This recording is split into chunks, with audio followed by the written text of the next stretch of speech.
আজ ৩১শে ডিসেম্বর।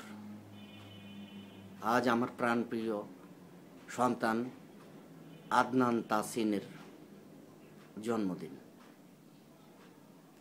আমার প্রাণপ্রিয় কলিজার টুকরো শুয়ে আছে কবরে, আর ঘাতকরা তাদের সন্তানকে বুকে নিয়ে শুয়ে আছে। এর নামই বাংলাদেশ। একটি বারের জন্য কেউ এসে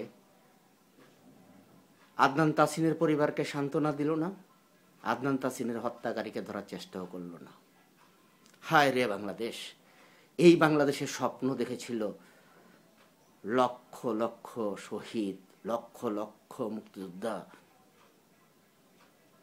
আদনান তাসিন বেহেশতে থেকে সবই দেখছে তার প্রাণপ্রিয় বন্ধুরা তার মৃত্যুর পরে সবাই পেটিকোটের নিচে আত্মগোপন করে আছে। আদনান তাসিন বেহেশত থেকে দেখছে তার সেন্ট জোসেফের শিক্ষার্থীরা মায়ের পেটিকোটের নিচে। সেন্ট জোসেফের শিক্ষক, প্রিন্সিপাল, শিক্ষার্থীরা স্বার্থের আফিন খেয়ে ঝিমুচ্ছেন। একটি লোকও, একটি মানুষও তাদের বন্ধু, শিক্ষার্থী, শিক্ষক, প্রিন্সিপাল একজনও আওয়াজ তুলল না। আদনান তাসিনের নির্মম হত্যার বিচার চাই। সেই জারজ সন্তান ঘাতকরা একের পর এক সড়কে মানুষ হত্যা করছে, উল্লাসিত হয়ে খুন করছে, কিন্তু কোনো বিচার হচ্ছে না।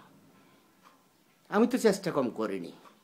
আমি পুলিশ প্রধানের কাছে স্মারকলিপি দিয়েছি, আমি ঢাকার মেট্রো পুলিশ প্রধানকে চিঠি দিয়েছি, গুলশানের এডিসিকে স্মারকলিপি দিয়েছি, মেয়রের সাথে 3 বার দেখা করেছি, প্রধানমন্ত্রী সহ 16 জন মন্ত্রীকে আমি স্মারকলিপি পাঠিয়েছি। সব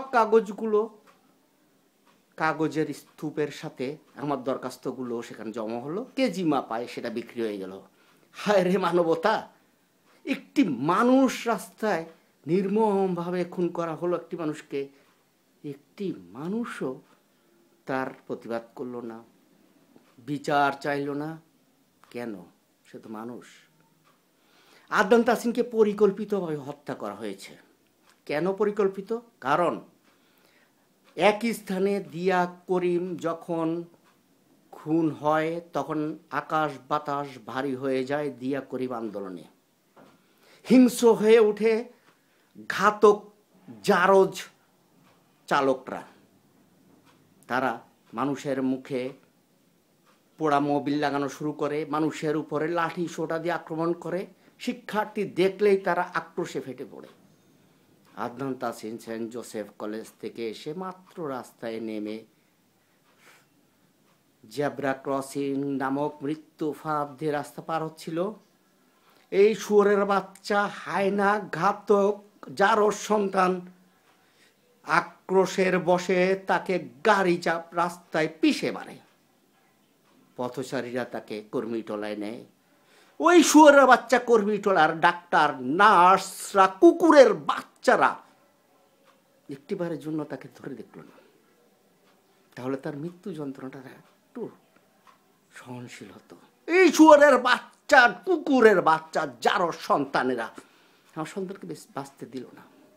তারা বলল, পুলিশ কেস আপনারা ঢাকা মেডিকেল নেন। এইখানকার পোলারা যদি হসপিটাল চিকিৎসা না হয়, হসপিটাল কেন? হসপিটাল উঠিয়ে দিয়ে সেখানে গণশৌচাগার কর, গণশৌচাগার। আমি তোদের মুখে প্রস্রাব করি, যার সন্তানেরা, কুকুরের বাচ্চারা, আমি তোদের মুখে প্রস্রাব করি। সেন্ট জোসেফের শিক্ষক, প্রিন্সিপাল, শিক্ষার্থী, আমি তোদের মুখে থুতু মেরি। তোরা একদিন মানুষ হবি না, তোরা হয়তো বা কোটি কোটি টাকা কামাবি, কিন্তু মানুষ হবি না। এক বাবার অভিশাপ তোদেরকে চিরজীবন তোদের পিছু পিছু পিছু পিছু থাকবে। মনে রাখবি, সেন্ট জোসেফ প্রিন্সিপাল, শিক্ষক, শিক্ষার্থী, মনে রাখবি, এক পিতা তোদের মুখে থুতু দিয়েছিল। কারণ তোরা সেই ঘাতকদের থেকে কিছু টাকা, মাত্র কয়েকটা টাকার কাছে তোরা বিক্রি হয়ে গেলি। একটি নিষ্পাপ শিশুকে হত্যা করা হলো, কিন্তু কোনো বিচার পেল না। হায় রে বাংলাদেশ, হায় রে বাংলাদেশ।